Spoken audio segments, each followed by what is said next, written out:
Imagine this. You're scrolling through a family group chat, watching everyone get excited about a destination wedding at some luxury island resort. Everyone's posting their flight bookings, their designer luggage, their resort upgrade confirmations. And then you see it. Your sister-in-law, in a side conversation that somehow got screenshot and sent to you, whispers to her friend, "She's probably too poor to even make it here. Destination weddings are for people like us, not budget Bobby types." She actually laughed when she said it, like it was the funniest joke she'd ever made. Fast forward to the actual wedding week, I'm standing at the airport, adjusting my sunglasses, watching her check in at the commercial airline counter with her oversized designer suitcase, and I'm thinking one thing: too poor to attend? Right now, at this exact moment, sitting in my private hangar just a few miles from here, there's a jet with my name on the paperwork. That jet alone is worth $8.5 million, and in about 2 hours, I'm going to land it right in front of her face. She whispered to her friends, loud enough for me to hear, "She's too poor to even attend." 2 hours later, when my $8.5 million private jet descended onto the runway right in front of her shuttle bus, she finally understood who actually had the budget ticket and who owned the private runway. Let me tell you exactly how we got here. Let me paint you a picture of my sister-in-law. From the day I married into this family, she's been obsessed with one thing: status.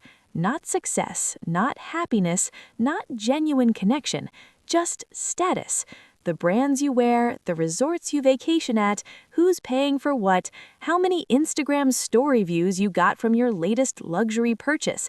That's her entire personality. And from day one, she decided I didn't fit her definition of what her brother's wife should be. It started small, little comments here and there. "Your outfits are so simple," she'd say, with that fake sympathetic smile. "You don't really get how we do things in this family, do you?" At family dinners, when people would talk about travel, she'd interject, "Maybe you should skip the expensive events, it's a lot of money." Always phrased like concern, always landing like an insult. And the family, they just nodded along. Nobody questioned it, nobody defended me. They just accepted her narrative. And what was that narrative? Simple. I was the poor Bobby, the one who married up, the one who didn't belong in their world of luxury and excess. Why? Because I lived modestly. I flew economy when I traveled commercially. I drove a normal car, nothing flashy. I wore simple clothes, no logos, no obvious designer pieces. I didn't post my purchases on social media. I didn't brag about where I stayed or what I bought. To them, that meant one thing: I didn't have money. But here's what they didn't know, what they never bothered to ask about or investigate. My modest lifestyle wasn't a limitation, it was a choice, a very deliberate, very intentional choice. While they were busy posting their first-class tickets and their luxury hotel lobbies, I was quietly operating at a level they couldn't even comprehend. I'm not talking about 6 figures. I'm not even talking about low 7 figures. I'm talking about the kind of wealth where an $8.5 million jet isn't a fantasy purchase that empties your account. It's a business asset, a tool, something you own because it makes sense for your operations, not because you need to prove anything to anyone. How did I get there? I built something. Maybe it was a tech company that scaled faster than anyone expected. Maybe it was investments that compounded into generational wealth. Maybe it was a business model so efficient that by my early 30s, I was operating at a level most people never reach in their entire lives. The specifics don't matter.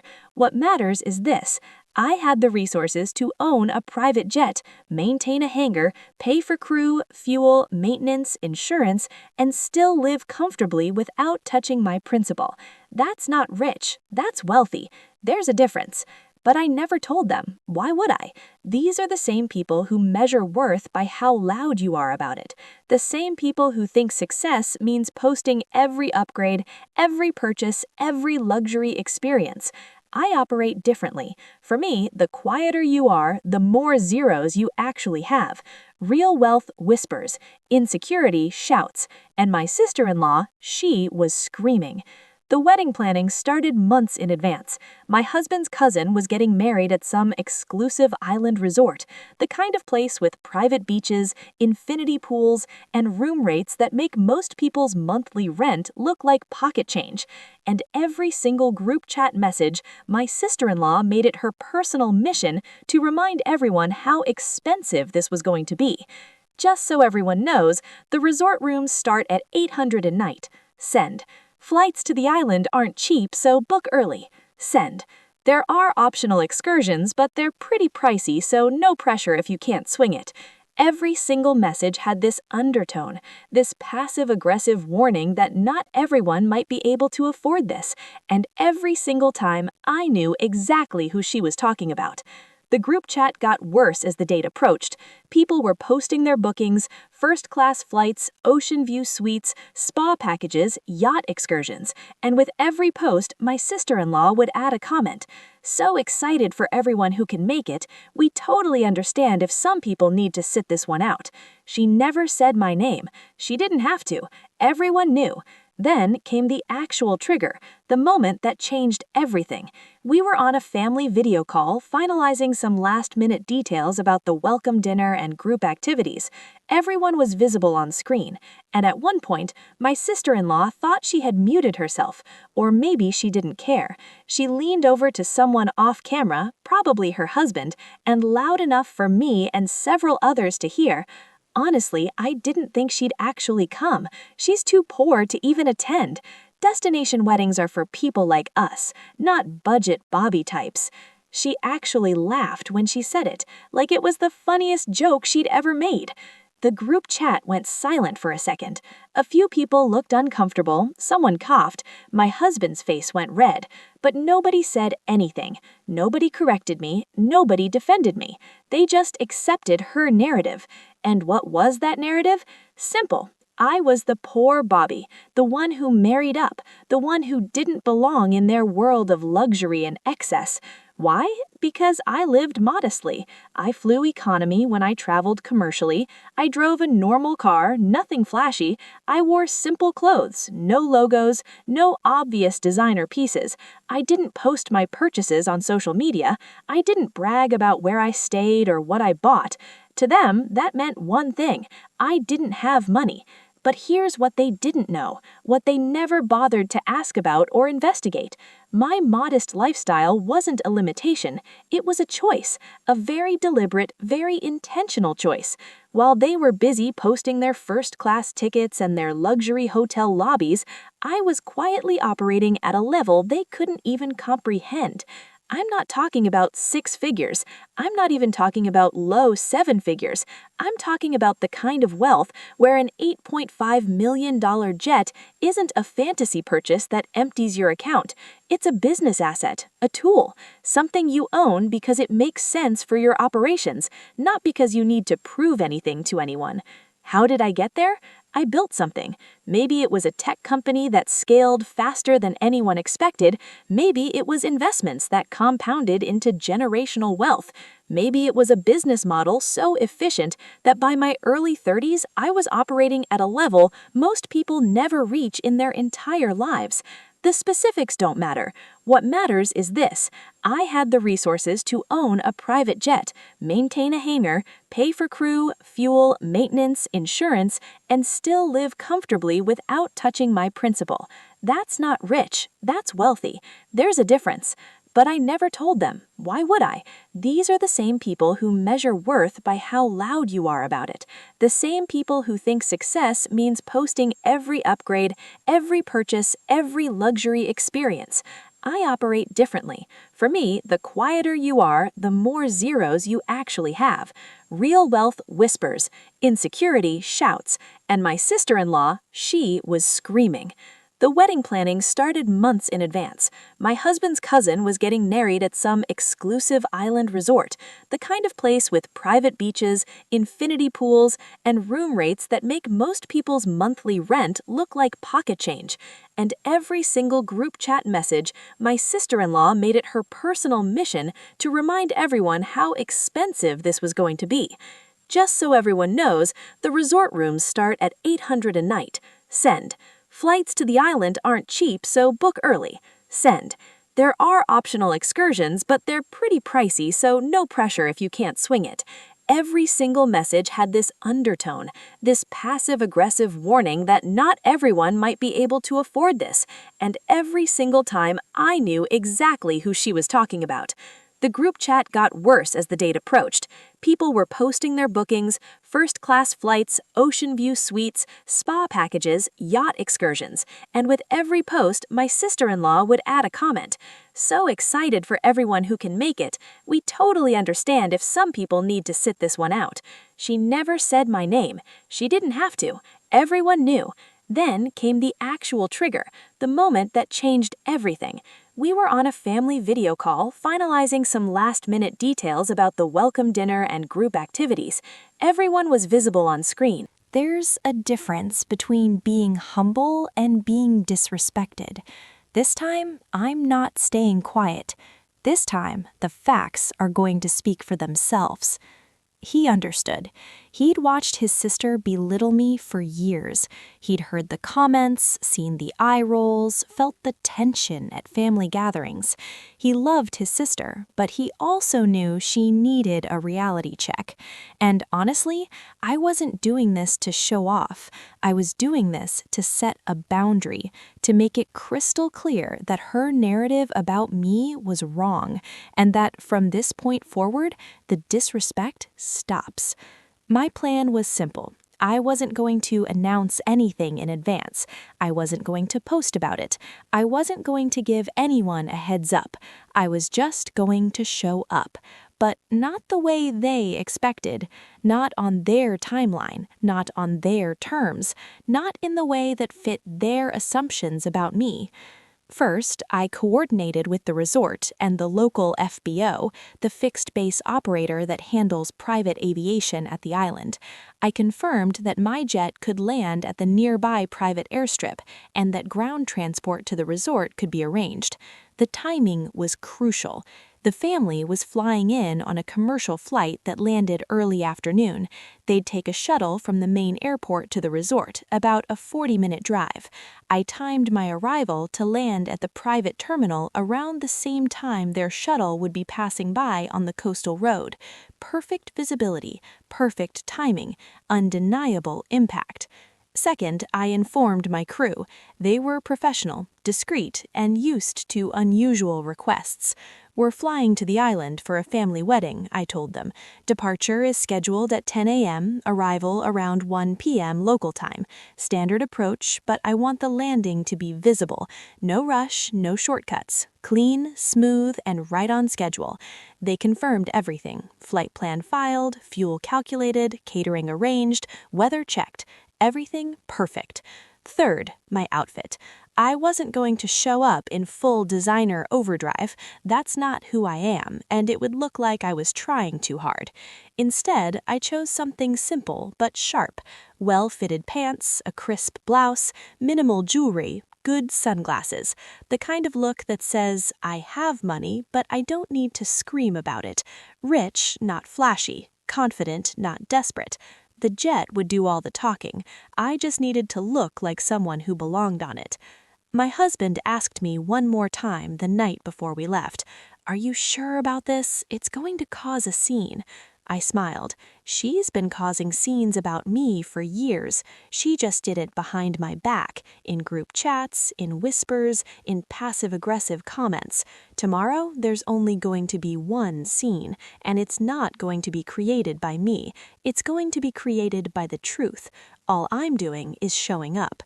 The morning of the flight, I woke up calm. No nerves, no second-guessing, just clarity. I packed light. One small carry-on, everything I needed for a 3-day wedding weekend. My husband and I drove to the private hangar. The jet was waiting, gleaming in the morning sun. The crew greeted us warmly.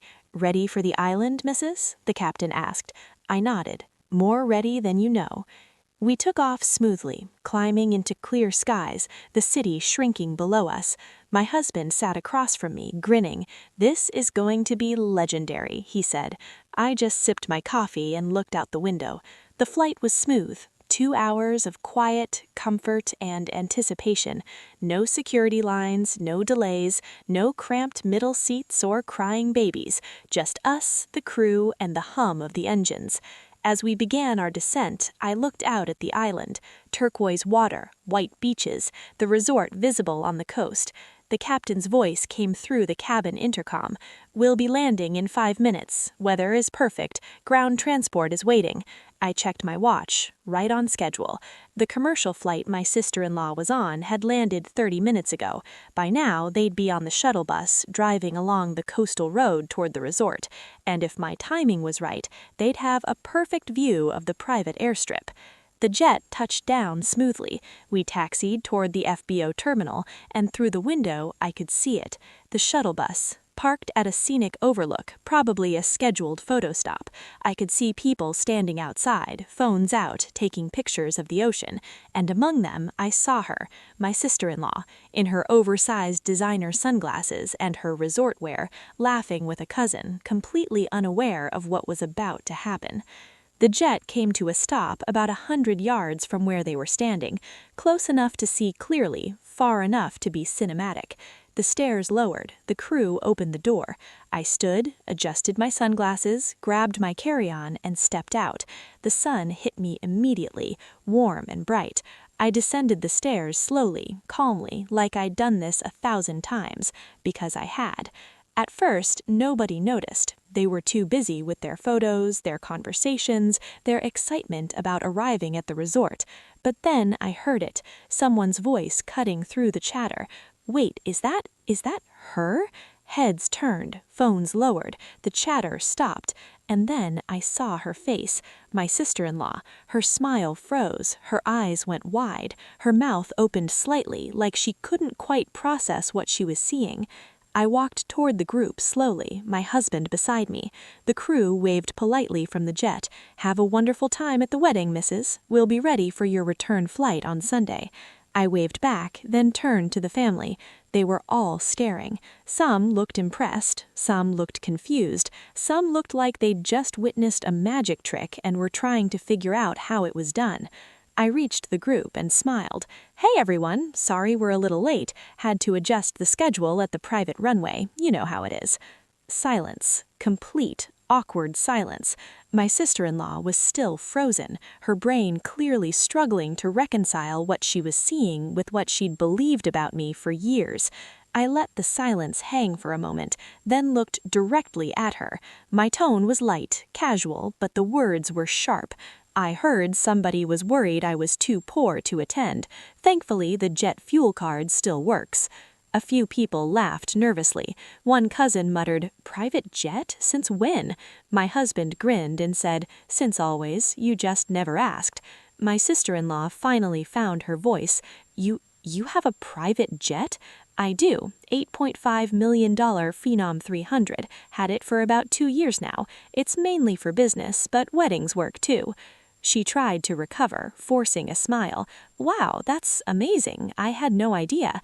I smiled back, equally fake. "Yeah, there's a lot you don't know. Maybe that's something we should talk about later." The implication was clear. The conversation was coming, but not here, not now, not in front of everyone. This moment was just the opening act. The real confrontation would come later, in private, where boundaries would be set and lines would be drawn. The resort shuttle driver, clearly entertained by the whole situation, called out, "We should get moving if you folks want to make the welcome cocktails." Everyone started moving, climbing back into the shuttle, whispering to each other, stealing glances at me. I climbed in last, sitting near the back with my husband. As the shuttle pulled away from the scenic overlook, I looked out the window at my jet, still parked on the tarmac, gleaming in the afternoon sun, and I thought, that's not a flex, that's just my life, and today she finally saw it. The welcome cocktails were awkward. People kept approaching me, asking about the jet, making comments about how they had no idea how incredible it must be. I answered politely, deflected when I could, kept it light. My sister-in-law avoided me entirely. She stayed on the other side of the terrace, laughing too loud, drinking too fast, clearly uncomfortable. I didn't push. I let her sit with it, let her stew in the realization that everything she'd believed about me was wrong. Later that evening, after the cocktails, after the dinner, after most people had gone to their rooms, I was walking along the beach path back to my villa, and I heard footsteps behind me. I turned. It was her, my sister-in-law. Her face was tight, her arms crossed. She'd been waiting for this. "We need to talk," she said. I nodded. "Yeah, we do." We found a quiet spot, a bench overlooking the ocean, far enough from the resort that no one would overhear. She sat down first, and I could see she was struggling, torn between anger and embarrassment. She finally spoke, and her voice was defensive. "You didn't have to make a show of it, flying in on a private jet in front of everyone. That was unnecessary." I stayed calm. I didn't make a show, I just showed up, the way I normally travel when I'm using my own aircraft. You're the one who made it a show by assuming I couldn't afford to be here in the first place. She flinched. "You never said that." "Yes, you did." My voice was steady, not angry, just factual. "You said it on the family group chat. Video call 2 weeks ago, you said, and I quote, "She's too poor to attend something like this." You said you were planning excuses for when I backed out. You said it loud enough for me and half the family to hear. Her face went red. That was taken out of context. No, it wasn't. I leaned forward slightly. And even if it was, that wasn't the first time. You've been making comments about my finances, my lifestyle, my worth, since the day I married your brother. Every family dinner, every group chat, every holiday. Little digs, little comments. Your outfits are simple. Maybe you should skip the expensive events. You don't really get how we do things. All of it designed to make me feel less than, to position yourself above me, to create this narrative that I'm the poor one and you're the successful one. She tried to interrupt, but I kept going. You made assumptions about me based on what I show, not what I have. You decided that because I don't post my purchases, because I don't brag about my assets, because I live quietly, that means I don't have money. But that's not how it works. The loudest people in the room are usually the ones trying to convince everyone they belong there. The quiet ones, they already know they do. She looked away, jaw tight. "So you're rich. Congratulations. Why have you never told anyone? Why keep it a secret?" "Because it's not a secret. It's just not your business." I paused. "I don't owe you or anyone in this family a financial report. I don't owe you proof of my worth. I live my life the way I choose to live it, and that includes keeping my finances private. The only reason you're finding out now is because your disrespect reached a level I couldn't ignore anymore." She was quiet for a moment, then said quietly, "You're just flexing to embarrass me." "No," my voice was firm now. "I'm setting a boundary. Today wasn't about embarrassing you. It was about making it clear that your narrative about me is over. You don't get to call me poor. You don't get to make jokes about what I can or can't afford. You don't get to position yourself above me based on assumptions. That ends today." I stood up, ready to walk away, but I had one more thing to say. "You're my husband's sister. That means something to me. I don't want this to be a war. I don't want family gatherings to be tense and awkward. But I need respect. Not because of the jet, not because of the money. Just basic human respect. If you can give me that, we'll be fine. If you can't, then we'll be civil and distant. And that's on you." She didn't respond, just sat there, staring at the ocean. I turned and walked back to my villa. My husband was waiting on the balcony. "How'd it go?" he asked. I shrugged. I said what I needed to say. What she does with it is up to her. He hugged me, and we stood there in the warm night air. The wedding was in 2 days. Whatever happened next, at least the truth was finally out. So here's what I learned from all of this, and here's what I want you to take away if you're watching this and you've ever been underestimated, judged, or dismissed because people didn't know your full story. People will measure your worth by what you show them. They'll look at your ticket class and assume they know your net worth. They'll see your simple lifestyle and decide you must be struggling. They'll make assumptions based on noise, not facts. And the quietest people, the ones who don't feel the need to prove anything, those are often the ones with the most to prove with.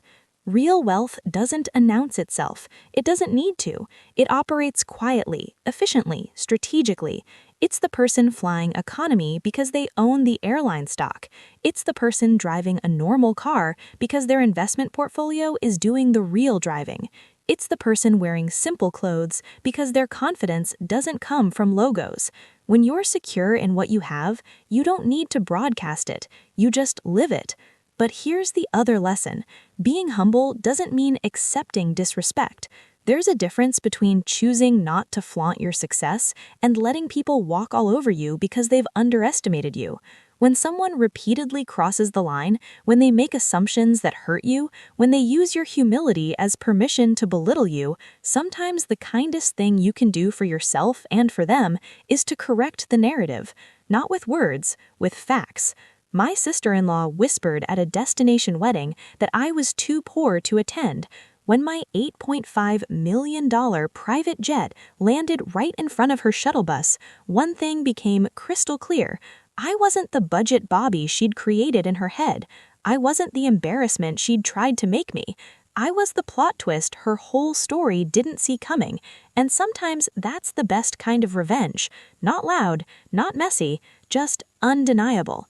If you're the person everyone underestimates, keep building in silence. Let them make their assumptions. Let them write their narratives. And when the moment comes, when you're ready, when they've crossed one line too many, show them the truth. You don't need to announce it. You don't need to explain it. Just live it and let reality do the talking. Because at the end of the day, facts don't care about assumptions, and jets land louder than whispers ever could.